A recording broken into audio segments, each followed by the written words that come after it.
Yeah. Let's do it. Seb, thank you so much for joining me today. You have a unique story. You're a transfer from South Alabama, and now you're playing in a Big Ten. How does that feel? It's different. Very different? Yeah. What was the biggest difference that you noticed?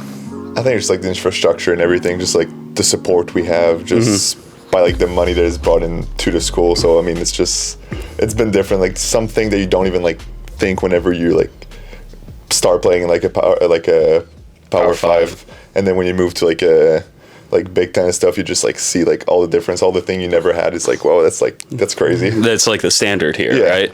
And as a transfer, what was that process like for you to kind of choose Michigan State?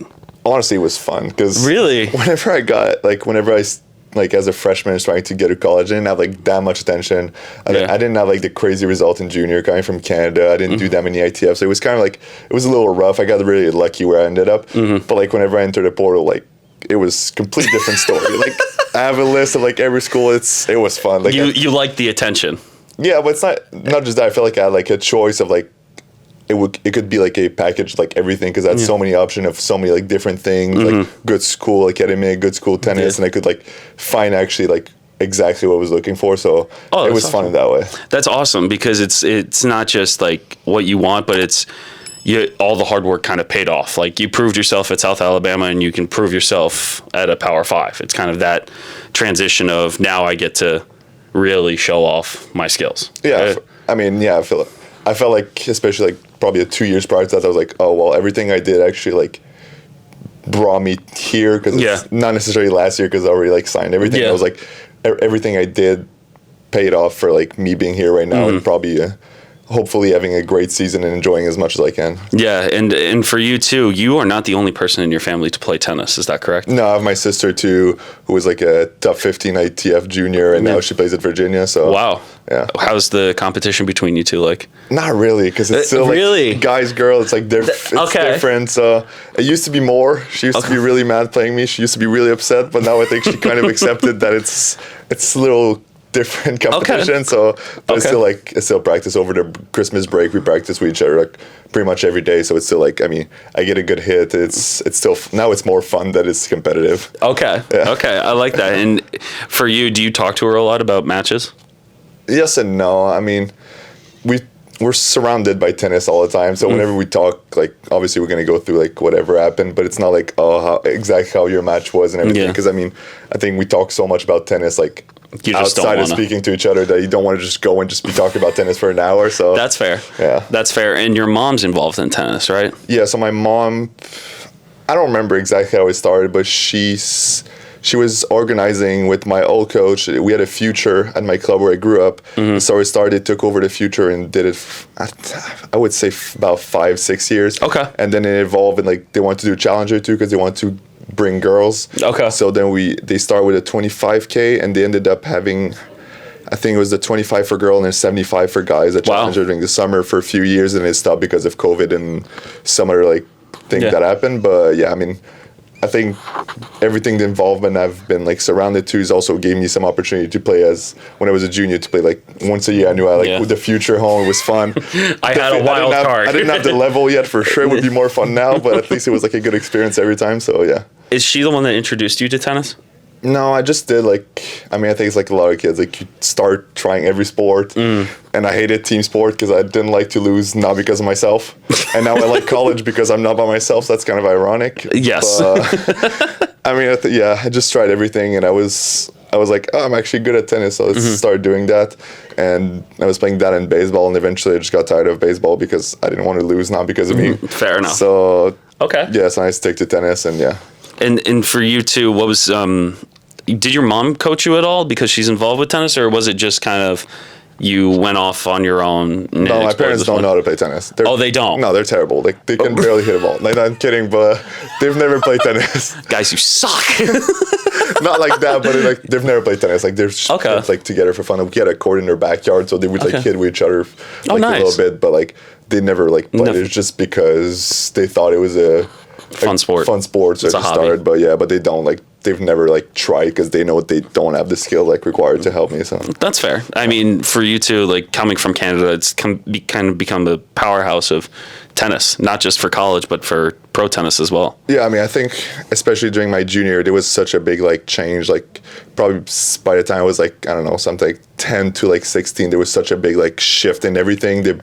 They brought some like coach over to help and everything, and they reshaped. Like Tennis Canada has made such a huge jump. Like it's ridiculous. Like 15, 20 years ago, it was like we had like maybe like one player that was close to breaking top 100. Now we have like, I don't know, like 4 that have the level of being like top 100 right now. I don't know, there's like some injuries and stuff, but still like it's such a big difference. It's still very impressive to kind of have everyone, and to have a Chapo, a Felix, Diallo, even Draxel, and then on the women's side, Andreescu, Bouchard, Dabrowski. You can go, the list goes on forever now with Canada. And what was that shift like, knowing you as a junior, like when you were playing? Did it change anything within you or give you any fire to be more competitive? It was kind of fun because when you look at it, like a lot of these guys, if you take out like Pospisil and Raonic, they're all like in like a 2-year like older. Like, it's like 2 years like difference than me, because like Chapo, even like Alexis Galarno, stuff like this, they're all like 2 years. So I saw them like practice. I know them well. Gabriel, I trained with him for like a few months when I went to Montreal 1 year, and like we're still like good friends. So it's still like fun to see like all the people like I grew up not even necessarily playing against, but like seeing it, like they're like one category over. It's like, oh, these guys like made it. So it was kind of like, they can make it. Let's that try means it. Now we have like a shot, because I'm guessing before that it was like no one ever made it. So I'm guessing the belief was not maybe as present. That's fair. And for you guys too, Tennis Canada is a community that has grown over the years, like you said, and kind of has become a close connection. Like you see all these, anytime you go to a tournament, it's always people hanging out with each other from their home countries. But now it seems like Canada is becoming one of those where they're going to be they're going to have the most players in a draw sometimes. Yeah, I mean, I feel like, I don't know, we're not like, I don't think it's been like a country like the US or friends that have like 100 players people in like the top 500, but like we're starting to have like a lot of decent players. Like look at like our Davis Cup team and stuff. Like, we won like 2 years ago. Exactly. I was about to say you won the Davis Cup. Yeah, and then they just won like the Billie Jean's Cup. If that's still what it's. Billie Jean King Cup. Yep. So you got it. I mean, it's just fun to see. Like it's like, okay, that's like actually a thing, because like I don't know, when I was a kid I was like, oh, Spain's gonna win, Switzerland's gonna win, and we're gonna be probably Group B, like fighting to stay there. So it's like that's like crazy, like the shift that's happened in like such a short period if you think about it. Yeah, and for you two, kind of going off into your own game as well as a player, what do you think was the biggest thing you learned about yourself while playing college tennis? Find what you're good at. For me, it was, I don't know, like as a junior, I tried like a lot of things. I started as a massive pusher, like as a kid, and I was just pushing it. Like I didn't do anything. And then I transitioned just trying to hit the ball. It was stupid. Like it doesn't make any sense. I look back at it, like it was just dumb. it honestly was. Like it's not like the way it was coached. It was when my brain like worked. But like I got to college and I was like, you just have to win. Like it doesn't matter. Like I think that's like the biggest thing. Like this weekend we played 2 matches, and it wasn't the pretty matches, but it's like at the end of the day, did I win? Like did I get the point? So I think now it's just like, how am I, like what am I gonna do to win? Yeah. And I think that's a lot of people in college discovering. I think that's why college tennis sometimes is so hard, because everyone's going to try to get there and do anything they can to win.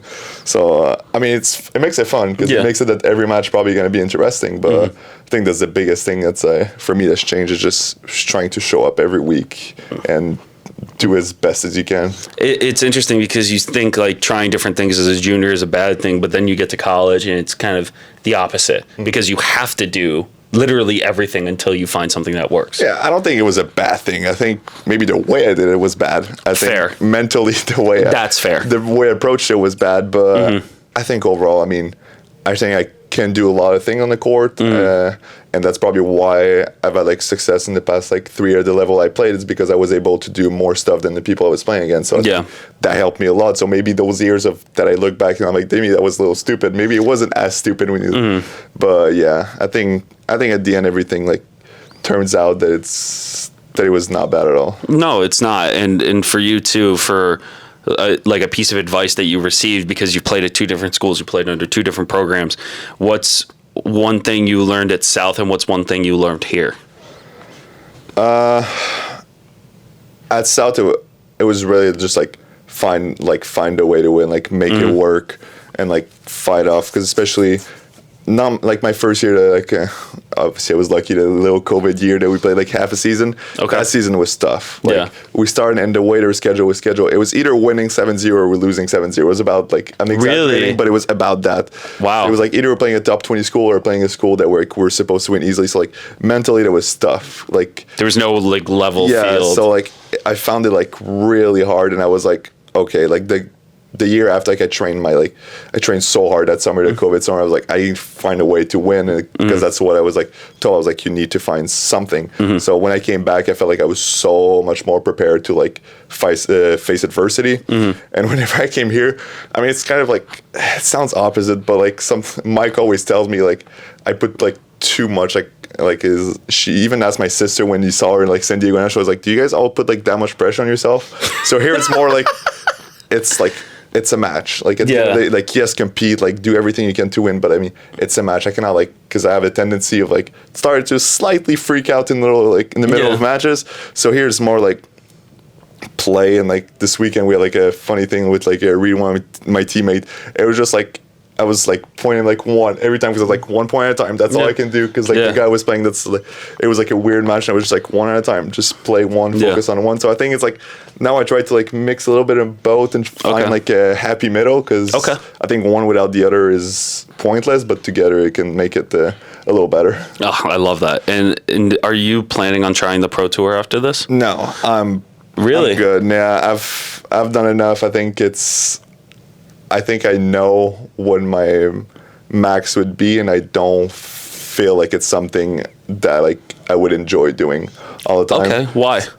I mean, I respect the grind, but it's so much. Yeah, it's so much fair. For like I see a few of my teammates, they want to make it and stuff. It's hard. No, it really is. It really is like incredibly hard. I think some like people, especially people that are outside of tennis, or even people that are not like at like a super high level, don't realize, but like the grind it takes, like a guy that's 400 is unbelievable. Yeah. But he's struggling. Yeah. He is struggling. So I don't know. I've always like, my goal's always been, I'm gonna go to college, I'm gonna do my degree, and after that, that's gonna be it. And now with COVID, I was like, let's do a master, because why not? Just for the sake of it, I was like, I have one more year, so yeah, I'm gonna go just try to go work after, but obviously just trying to enjoy and push myself as much as possible this year. That's awesome. I feel like not a lot of college players kind of have that reality sometimes, because it's hard to kind of leave something you've dedicated basically your whole life to. Yeah, well, I think there's one thing, it gives me like peace about it. Like, really? Well, you see, like, imagine like right now, imagine I started playing bad. Yeah. And I'm like, oh, that's like, I have to like make a living out of that, and I'm not playing well right now. What am I gonna do? Like, I would like, it's not the case right now. Like, it's fine, but like, I was like, I would put so much pressure on myself, be like, that's what I have to do to succeed. Now I feel like it's more like, just go out there and do like as the best you can, because that's like, I have like, I don't know, 3.5 months left of tennis. I'm like, I just want to go out there and like win every match and just enjoy myself. Like, that's all I want to do. Is like, I don't know. For me, I'm completely like, I've been in peace with that decision for a long time. Like, it's like, really, it's always, it's been my goal. My like plan probably since freshman year. Maybe it's probably not the best thing, because maybe I would have pushed myself more and everything. But at the same time, it is what it is, and I'm comfortable with that. Well, it's a reality that people have to face, and I think not a lot of people can see that after college. And you can try going pro as much as you want, but at the end of the day, I remember having a conversation when I was at an ITF tournament when I was a junior, is if you broke down the amount of people that played tennis in the world, and then how many played competitively, and then how many played on the ITF tour, and then how many played on the pro tour, and then how many actually make a living, it's like 1% of all the people. Maybe that's being dramatic with it, but it's like 1% of everyone that plays tennis in the world. It's probably not even enough. It's probably lower than that. Exactly. So it's when people start looking at that and thinking, I still have a shot. Yeah, the dream is big, but what's the reality at the end of the day? Yeah, well, I think you have to, if you want to do it, you have to believe it 100%, because it's way too demanding mentally, physically, and everything. So if you want to do it, you have to be completely dedicated. But like, think about like I think it was like a year ago or something. I was talking with a guy that's like 400 that used to play college, and he was like saying like how hard it is. And the guy's 400. Like the level's crazy at 400. The step to like getting, I don't know, let's put like 200 that you may start making like a living and everything. Like, well, it's not a big step, but it's still like you have 200 guys in front of you. Yeah. Like it's crazy. And I mean, there's only like, if you're 200, there's 199 people in front of you that are better than you at a sport. Exactly. And that's weird. I was seeing like the people come, like the futures when I was a kid, it was like a 25K. So I mean, it's kind of trying like all year long to play like future and stuff, and like they're good, but they're so far away. And I'm like, that's hard. I mean, I respect it. Like my teammates are trying to do it. I really hope they can make it. Like I really hope they're going to find a way and that they're going to have some success, but it's hard. Like I respect the dedication, because I would never be able to like set my mind to something like that. So you kind of know you've known that, or had this reality in your head since you were a junior. Yeah, probably, honestly, probably too early, because it probably like... That's probably what scared you. Yeah, but... You think? I think... I don't know. I think it's a mix of... I'm like, what if it doesn't work? I would scare of like... I didn't want to like wake up and like be 30 and be like, oh, what am I doing now?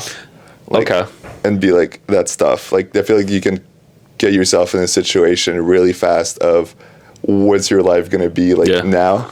Now I love what I'm studying. I like finance and stuff, and I love what I'm doing. I'm really comfortable. I want to go like to work. Like I don't care. Like that's I know a lot of people is like, oh, 9 to 5 sounds terrible. Me, I'm like, that sounds great. That sounds great. Stability sounds great. Okay. But I think it's a mix of like, I like what I like study.